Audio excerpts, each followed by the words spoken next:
It was the prime year of 2002. My parents finally bought a Nintendo GameCube because of the promise of a new Zelda game, the franchise that turned my once Sega family into a Nintendo one. But The Legend of Zelda Wind Waker was relatively far off. So all we really had was Super Mario Sunshine until my brother's birthday, where my dad bought him this funny little game called Pikmin. Now, I don't know what kind of deranged lunatic would look at the box art of Pikmin, where small creatures are being devoured, and thought it would be a great gift for their 10-year-old son, but I'm eternally grateful for my dad's slight psychotic moment because it led to my second favorite game of all time. Both my dad and brother tried Pikmin, but they bounced off of it pretty fast. Unlike them, I did not. Pikmin stuck to me like glue. Despite taking years to finally beat it, I was enamored by the game, but it wasn't until almost a decade later that I realized that Pikmin 1 is a masterpiece for its time.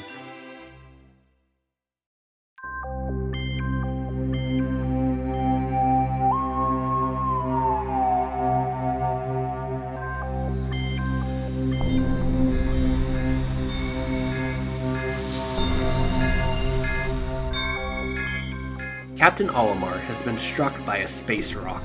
He crash lands on a nearby planet, but during the crash landing, he lost 30 pieces of his spaceship. Luckily, on his first day on the planet, he bumps into a breeding machine that produces and houses Pikmin. Olimar names the reproductive organ an onion, because it looks like an onion, I guess. And then he names the Pikmin after carrots. Sure.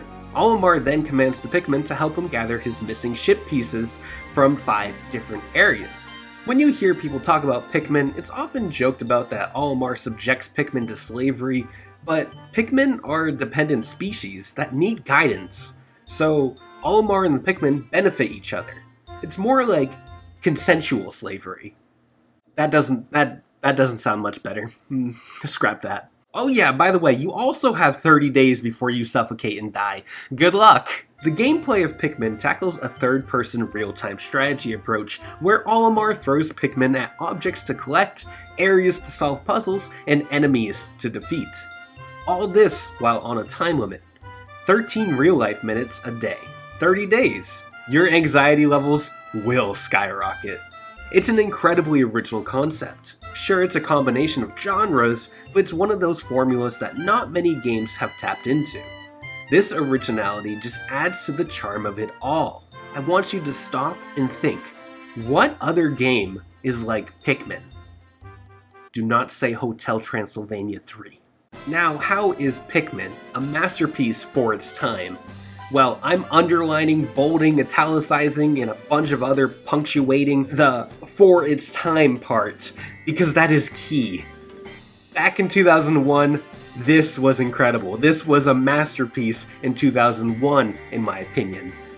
As the mortal clock ticks on, technology becomes more advanced, and creativity breaks new grounds. So obviously what was made in 2001 isn't going to have those sexy quality of life features that modern games have. It was a different era, and I think this was one of the era's best. The gameplay itself is pretty clunky. It takes far too long to ready a Pikmin to throw, the Pikmin trip, bomb controls, whistle radius is tough to measure, the list goes on and on and on and on and on. But for what it was in 2001, it was incredible. It still needed some squeaky clean polish, but it still had that certified Nintendo 80-hour work week quality. Pikmin is an exciting loop of resource management, army building, gathering, and battling. If you haven't seen gameplay of Pikmin, well, it's on the screen. Look at it. Look at the gameplay right now. It's so wonderfully original. The gameplay is what draws me to play it again and again, trying new tricks, plotting new strategies, and crafting a perfect route. Later games in the series takes the gameplay and makes it damn near perfect, so much so that sometimes it's tough to go back to the original.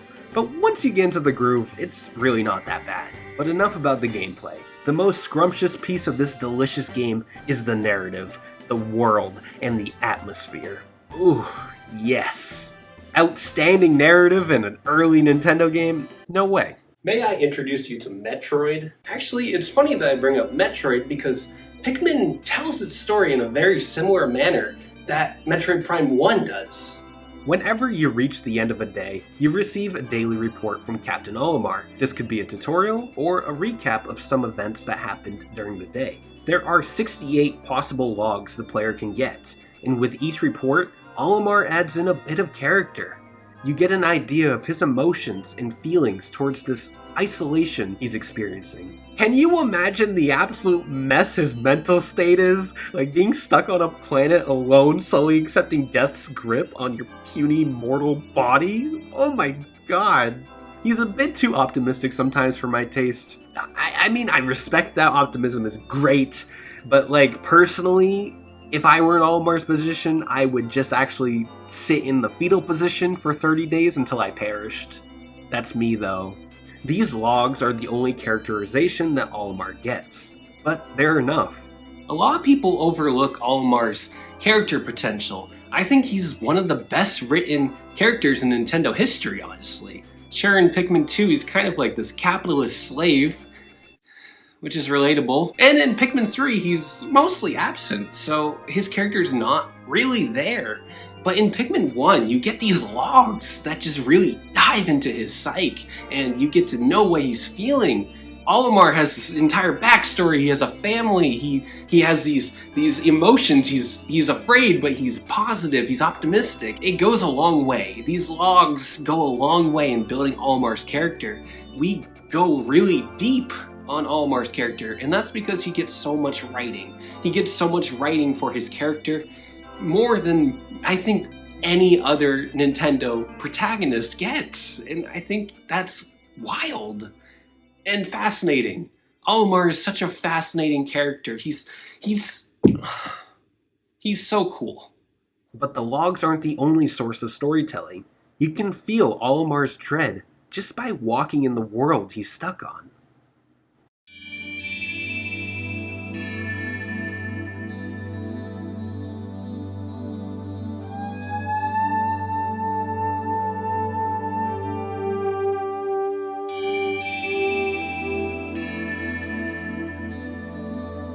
Each area Olimar visits is a breathtaking vista that will become burned into your mind within seconds. From the eerie yet serene music to the excellent layout, each level in this game is an absolute treat. The impact site is a simple tutorial level with a bit more hidden beneath, and the song that plays here historically finds its way into your head on a weekly basis. Doo doo, doo doo doo doo. The Forest of Hope is my absolute favorite area in any Pikmin game, and maybe any game ever.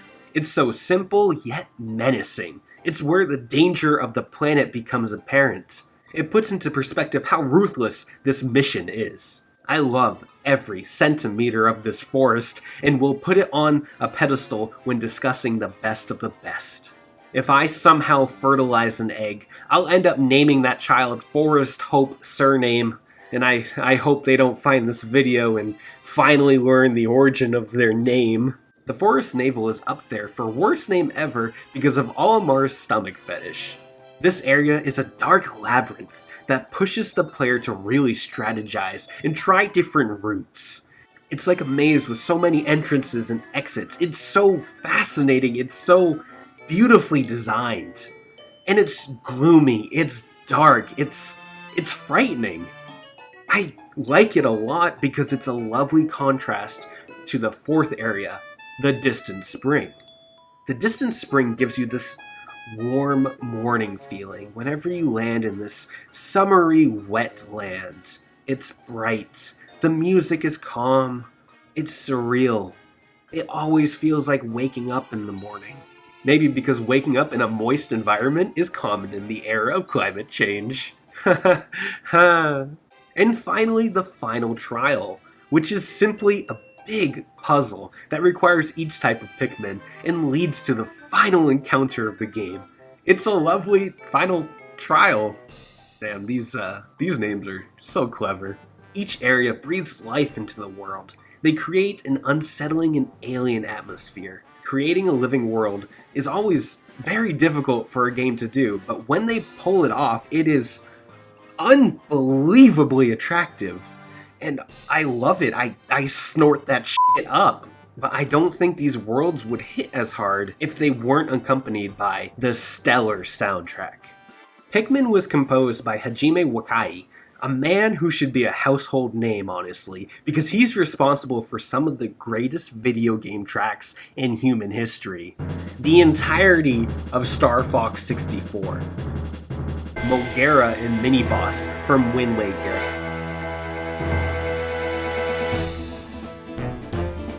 and the Nintendog's main theme. How am I supposed to pet peepers when the song goes so hard? But enough about the pups, it's about the pick. Pikmin music goes in on capturing that isolation vibe while also providing a colorful melody to match the game's bright aesthetic. I know I creamed all over the Forest of Hope earlier, but the Forest of Hope theme captures the essence of Pikmin better than any other song out there.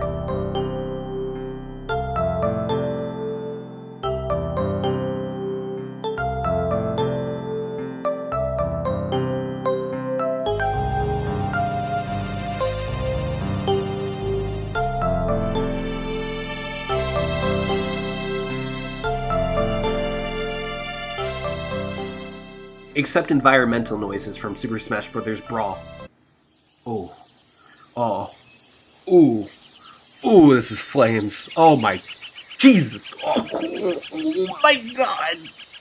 And finally, something no Pikmin game gets enough credit for is the exceptional enemy design.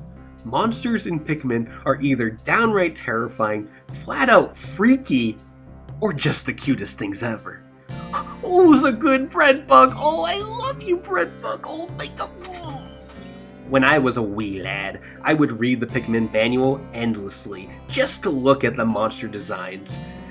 Yeah, I mean, I could have gone outside and touched some grass and stared at some spiders, but real life isn't as cool as Pikmin. Come on! The beautiful blend of music, atmosphere, quiet narrative, color, fascinating enemies, and originality makes Pikmin something unbelievably special. Something not many games have tried to replicate. It's so unique and hard to describe the feeling it resonates secondhand. If you love atmosphere and quiet storytelling, go out and experience this masterpiece of its time for yourself. You deserve it. You deserve to try this beautiful, overlooked game. It is remarkable. Pikmin is a treat. This is my second favorite game of all time, behind the other anxiety-driven game. It seems concerning that my two favorite games of all time are just both very stressful and anxiety-inducing. Like, I'm okay. I'm okay. I'm okay. Because of Pikmin's brilliance, I've become a devout follower of the Pikmin religion. And you should too. Praising just Pikmin 1 doesn't mean I don't think the sequels, Pikmin 2 and 3, are worthy of praise. They're both fantastic games in their own right. They both probably fall in my top 20 somewhere. But Pikmin 1 just hits all the right notes for me personally. I'll be playing every entry going forward with an open mind, but I have a strong feeling Pikmin 1 will always remain my favorite in the series, and one of my favorite games in history. Because to me, Pikmin 1 is a masterpiece for its time. I made this video just to give myself an excuse to play Pikmin again, so thank you for existing so I could give myself this excuse.